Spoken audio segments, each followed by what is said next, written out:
함께 예배하는 모든 분들 가운데 이 말씀의 축복이 함께 하시기를 주님의 이름으로 축원합니다. 눈에는 눈, 이는 이로 갚으라라는 이 말씀은 바로 인간의 존엄성을 지키게 하기 위해서 하나님께서 우리에게 주신 말씀입니다. 그러므로 이 이하의 말씀이 모두 다 실제적으로 하나님의 존엄을 지키며 살아가라는 것을 바로 이야기하고 있는 것입니다. 그러니까 하나님이 우리에게 주신 인간의 존엄, 이것을 소위 천부인권이라고 이야기하기도 하지요. 그래서 근대 국가들은 모두 다 인간의 바로 이 천부인권을 다 선언하지요. 그래서 우리나라에서도 그 행복 추구권도 있고, 또 뭐 이사 갈 수도 있고, 또 집회도 할 수도 있고, 또 언론의 자유도 있고, 뭐 이런 것 전부 다 하나님께서 인간에게 허락하여 주신 인간의 존엄을 바로 지키는, 바로 천부인권을 지켜가는 바로 그런 헌법적 조항 아니겠습니까? 인간은 끊임없이 인간의 존엄에 대하여 도전을 받는 삶을 살아간다는 것을 바로 이야기를 하고 있는 것입니다. 그러니까 이 세상살이가 끊임없이 하나님이 우리에게 허락한 인간의 존엄, 그것을 바로 공격받는, 존엄을 잃어버릴 바로 이기 가운데 놓여서 살아간다는 것을 바로 말해주고 있다고 하는 것이죠. 그래서 39절에서 악한 자를 대적하지 말라라고 말씀하시는 것은, 너의 존엄을 빼앗으려고 하는 자가 있다면 그 악한 자를 대적함으로 너의 존엄을 지키려고 하지 말아라, 이런 의미의 말씀이 되는 것이죠. 그래서 예로 말씀합니다. 누구든지 내 오른편 뺨을 치거든 왼편도 돌려대며 라고 말하고 있는 거지요. 유대인들은 사람의 뺨을 때릴 때는 바로 반드시 오른손으로 이렇게 뺨을 때립니다. 근데 오른손으로 오른뺨을 때린다는 것은 손바닥으로 때리는 것이 아니라 손등으로 바로 때린다는 것이죠. 이것은 모욕을 주는 행위입니다. 처벌을 하는 행위가 아니라 모욕을 주는 행위입니다. 그러니까 잘못에 대한 정당한 처벌이 아니라 바로 그를 인격 모독하기 위해서, 모멸감을 주기 위해서 하는 행동이 바로 오른손 손등으로 오른뺨을 이렇게 치는 것입니다. 그래서 유대 사회에서는 이런 행위를 어떤 경우에 하냐면 바로 주인이 노예를 모욕할 때 바로 쓰는 바로 방식이라고 하는 것이죠. 그런데 그때에 주님이 말씀하는 거죠. 왼편도 돌려대라, 이렇게 말씀하시는 것이죠. 이 말은 너를 누가 공개적으로 노예 취급을 한다면, 그래서 오른손등으로 오른뺨을 치거든 왼편도 돌려대라, 이런 의미의 말씀이 되는 것이죠. 근데 왜 왼편을 돌려대라고 하는 것입니까? 더 맞아라, 그런 의미입니까? 폭력을 행사하는 자에게 너 무방비 상태로 더 맞아줘라, 이런 의미의 말입니까? 그런 의미가 아닙니다. 집에 도적이 들어왔는데 그 도적에게 친절하게 이쪽에도 더 좋은 것이 있습니다, 저쪽에도 더 좋은 것이 있습니다, 저희 집 다 털어가세요, 이렇게 친절하게 안내 역할을 하라는 의미가 아닙니다. 도둑이 오면 도둑 잡아야지요. 지금 이것은 도둑에 관련된 부분이 아닙니다. 우리의 인격을 지키는 바로 방식에 대한 이야기를 바로 해주고 있는 것입니다. 바로 왼편을 돌려대라고 하는 것은 당시에 오른손만 쓰기 때문에 왼뺨을 때린다는 것은 이렇게 동등한 사람끼리 싸울 때에 일어나는 일인 것입니다. 그러니까 오른손을 사용해서 상대방의 왼뺨을 때리는 게 정상 아닙니까? 바로 그것은 너와 나는 동등한 사람이라는 거죠. 근데 지금 너가 마음에 안 들어, 뭐 이런 의미겠죠. 그러니까 왼편을 돌려대라는 말은 노예 취급을 하는 사람에게 아니야, 나는 너와 동등한 자야 라고 하는 것을 선언하라는 바로 의미라고 하는 것이죠. 놀라운 반전 아니겠습니까? 나의 존엄을 꺾는 자 앞에서 나의 존엄을 바로 지켜 가라, 이런 이야기의 말씀이 되는 것이죠. 그러니까 우리는 누군가가 나를 모욕하는 말을 할 때가 있지 않습니까? 근데 그 모욕하는 말을 들었을 때에 우리는 그 모욕하는 말을 복수하지요. 맞받아 칩니다.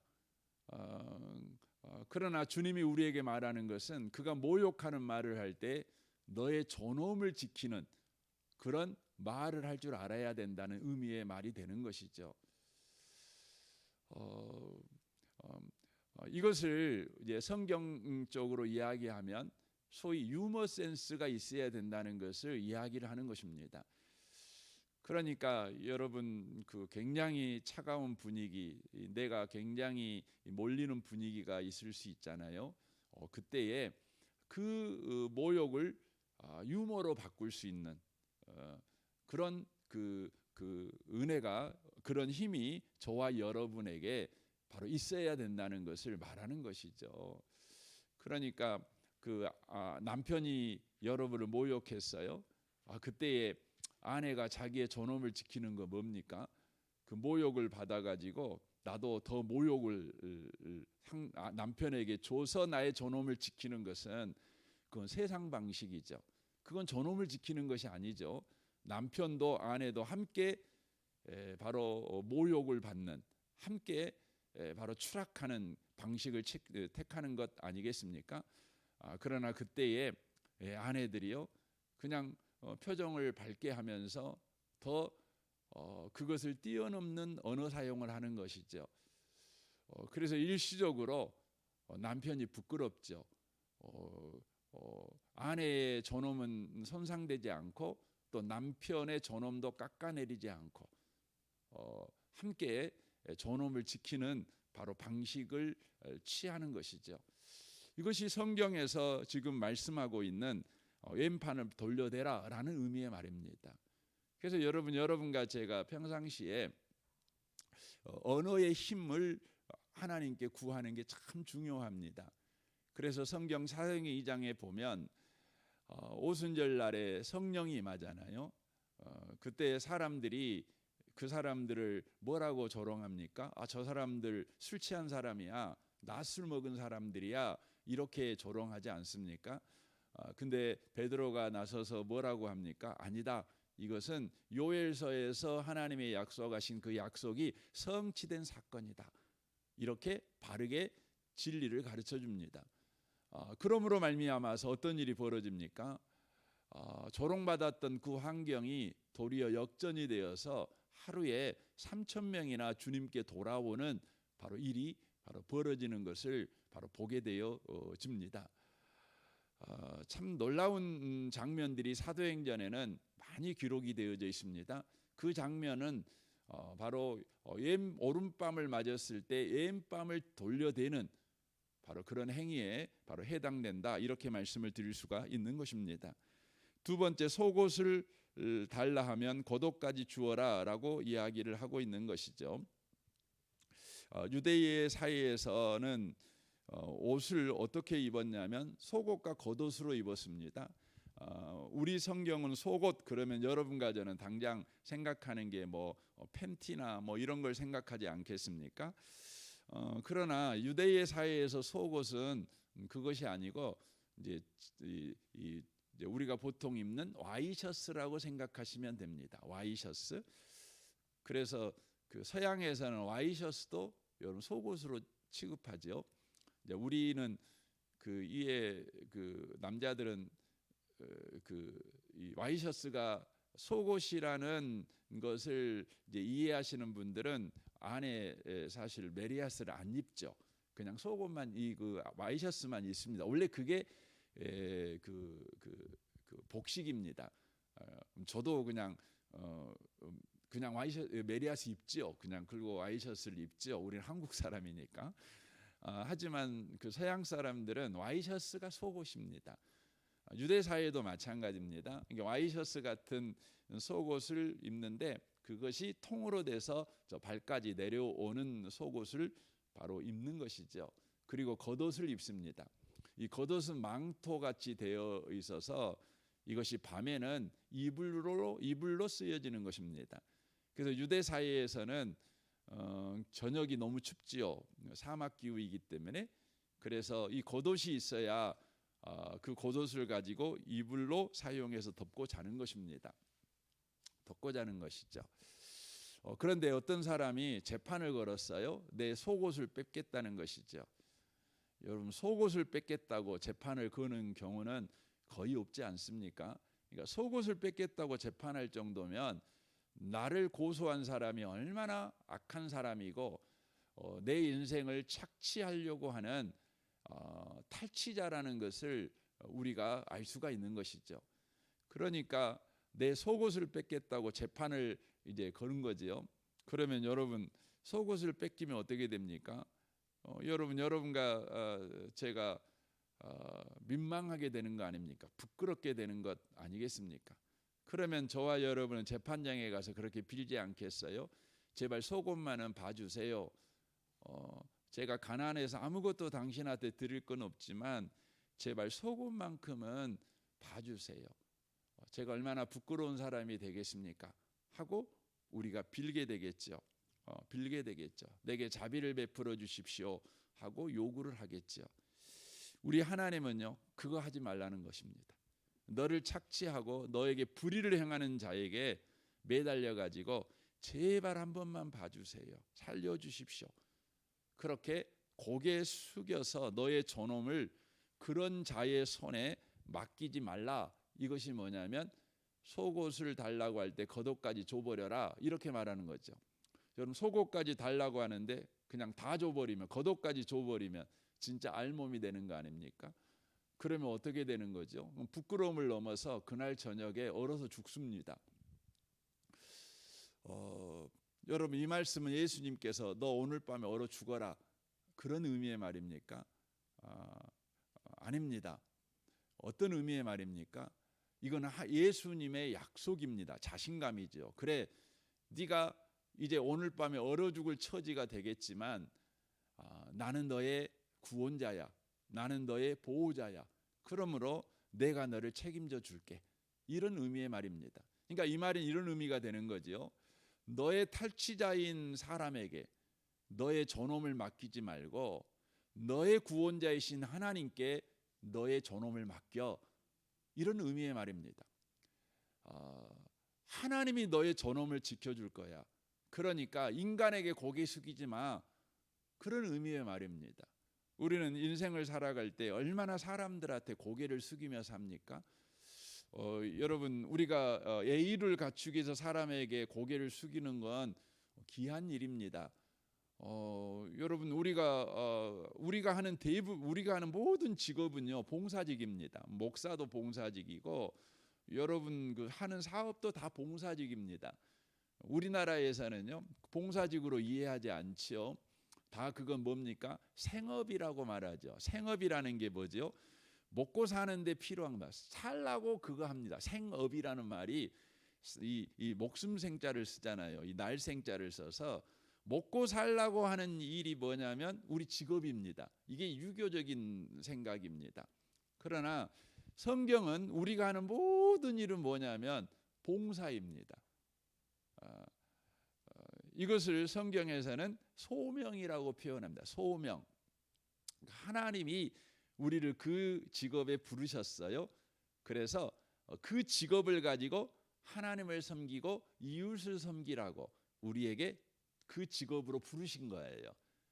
그래서 직업을 소명이라고 그렇게 성경에서는 용어를 쓰는 것입니다. 생업이 아닙니다. 소명입니다.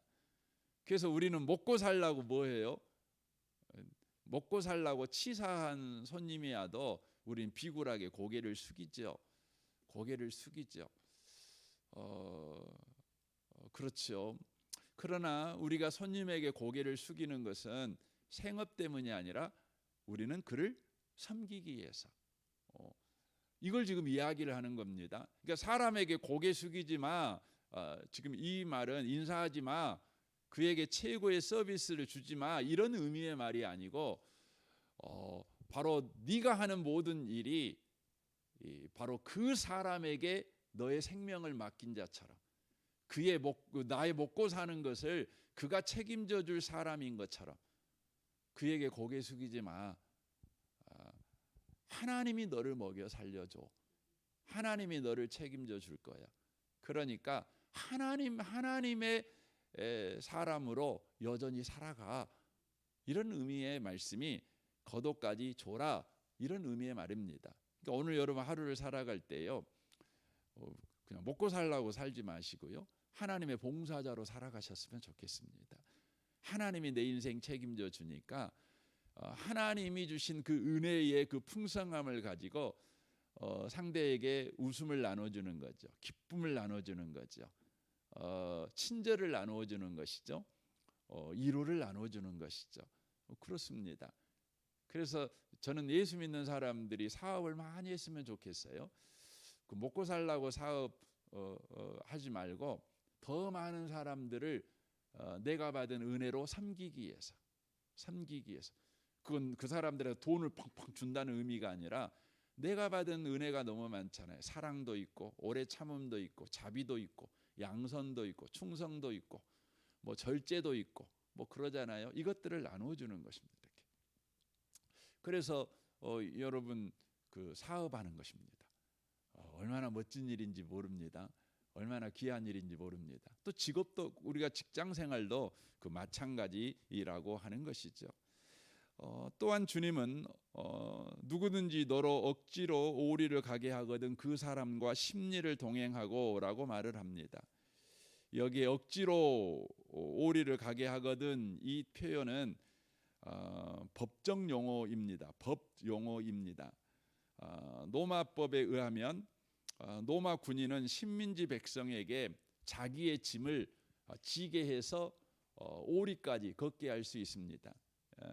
이 오리는 우리나라 거리로 하면 2kg 아닙니까? 2kg. 오리가 2kg 아닙니까? 심리가 4kg니까요. 근데 이제 더 정확하게 말을 하면 억지로 1마일을 가게 하고라가 정확한 표현입니다. 1마일입니다. 그러니까 노마법에는 1마일을 억지로 가게 할 수 있었습니다. 1마일은 우리나라로 보면 1.5km입니다. 1.5km를 가게 할 수 있습니다.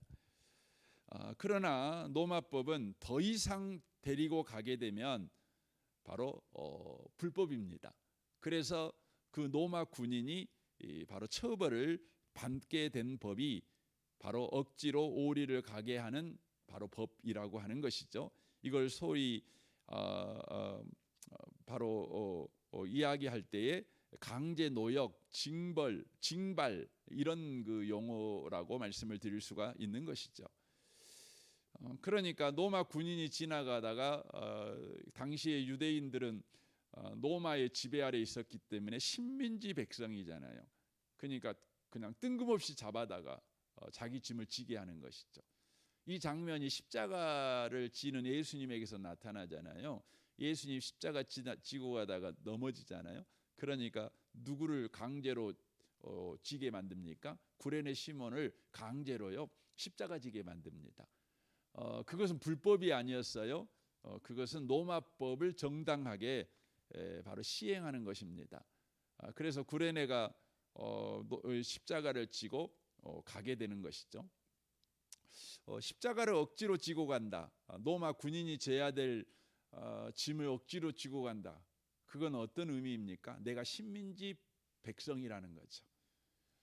나는 노마 군인에게 식민지 백성 취급을 받는 자라는 의미입니다. 노예라는 의미죠. 그때 어떻게 해야 됩니까? 주님이 말합니다. 그 사람과 심리를 동행해라 이렇게 말합니다. 더 가버려라고 이야기하는 것이죠. 더 간다는 건 어떤 의미입니까? 더 가게 되면 여러분 우리 입장에서는 주님 내가 오리를 가는 것도 모욕적이었는데 심리까지 가라니 더 모욕을 받으라는 말입니까? 이렇게 읽혀지잖아요. 그러나 로마 군인의 입장에서 보면 상황이 완전히 역전돼 버립니다. 로마법은 1.5km만 갈 수 있어요. 근데 더 걸어버리면 어떤 일이 벌어져요? 로마 군인이 처벌을 받습니다.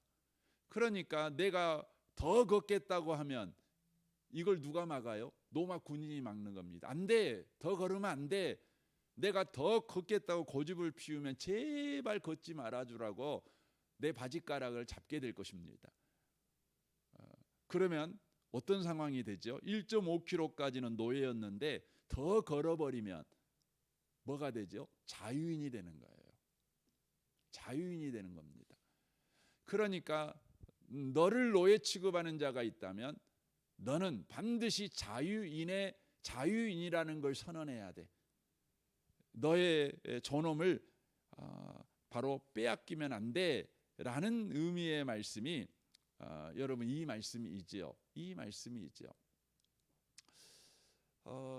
그러니까 지금 예수님께서 이야기하는 내용은 실제 이제 있는 우리 현실 가운데 있는 이야기를 가지고 말하는 것입니다. 끊임없이 너의 존엄을 빼앗으려고 할 때에 너의 존엄을 뺏기면 안 돼. 근데 뺏기지 않는 방법은 폭력을 사용해서 너의 존엄을 지키려고 하지 말고 바로 평화를 사용해서 또 지혜를 사용해서 또 은혜를 사용해서 믿음을 사용해서 너의 존엄을 지켜라. 지금 이 이야기를 하고 있는 것이에요. 우리는 우리의 존엄을 지키는 방법을 아는 것은 폭력밖에 없어요. 혹은 반대로 저와 여러분이 무기력해지는 방법밖에 없어요. 그러잖아요. 내 존엄을 지키려고 내가 아주 그 과격한 성격을 가진 사람이라면 내가 빨치산이 돼갖고 혹은 내가 테러 분자가 돼가지고 이런 식으로 저항하겠죠. 뭐 독립운동을 하겠죠. 아니면 그냥 순응하겠죠. 그러나 주님은 이 방법도 아니고 저 방법도 아니다. 너의 존엄을 어떻게 지켜야 되느냐? 바로 지혜로 지켜야 된다. 믿음으로 지켜야 된다. 지금 이걸 이야기를 하는 것입니다.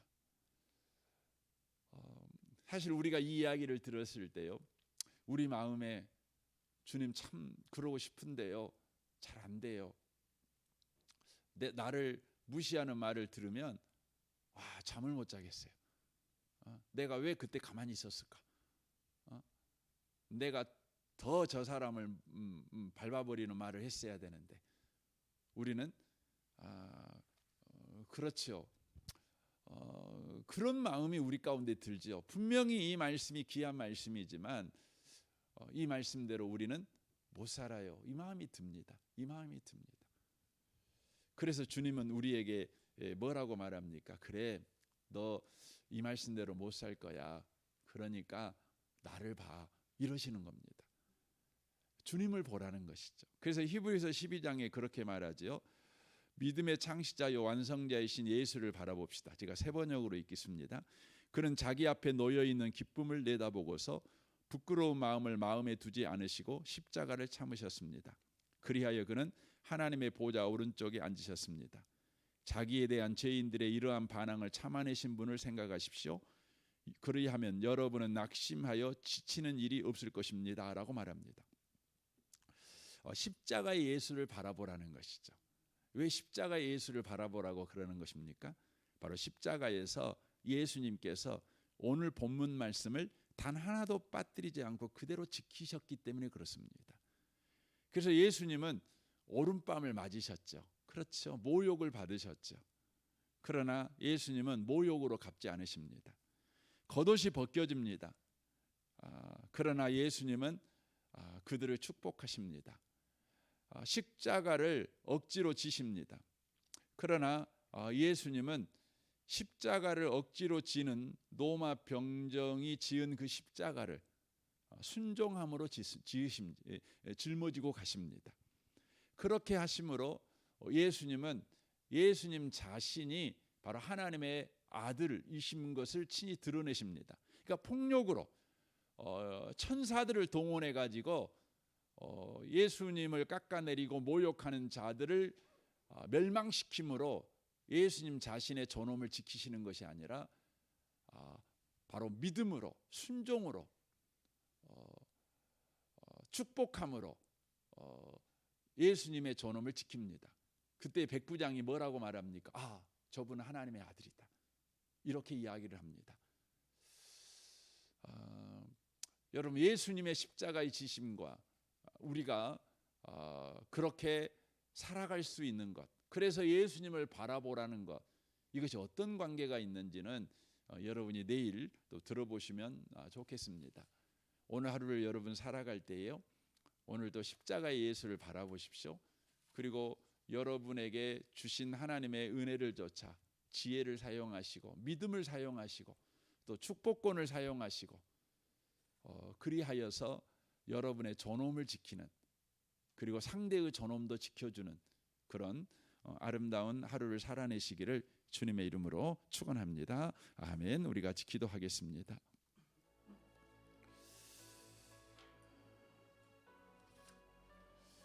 오늘 말씀을 우리 생각하면서 이 아침에 기도했으면 좋겠습니다. 우리의 존엄과 상대의 존엄을 지켜내는 지혜로운 말과 축복의 말과 믿음의 행보를 하는 우리가 되게 하옵소서. 여러분 가정과 직장 생활과 또 우리 성도와의 관계를 위해서도, 또 부부 관계와 부모 관계와 자녀 관계, 또 직장 동료와의 관계를 위해서도, 또 이웃과의 관계를 위해서도 여러분 기도하시면 좋겠습니다. 우리 대학 청년부 섬기는 김주용 목사님과 우리 청년들을 위해서 여러분 기도해 주십시오. 이 나라 이 민족과 북한과 열방과 선교사님들을 위해서 또한 기도해 주십시오. 지금 전쟁이 끝나지 않는 나라들이 여러 곳이 있습니다. 지금 겨울이 왔지요. 너무너무 춥지요. 전쟁 가운데 있는 나라들의 국민들 얼마나 춥겠습니까? 하나님 그들을 불쌍히 여겨주시고 전쟁이 속히 끝나게 하여 주옵소서. 평화의 봄이 오게 하여 주옵소서. 여러분 위에서도 기도해 주시면 좋겠습니다. 우리 좋으신 주님께 통성으로 구하겠습니다. 기도하겠습니다.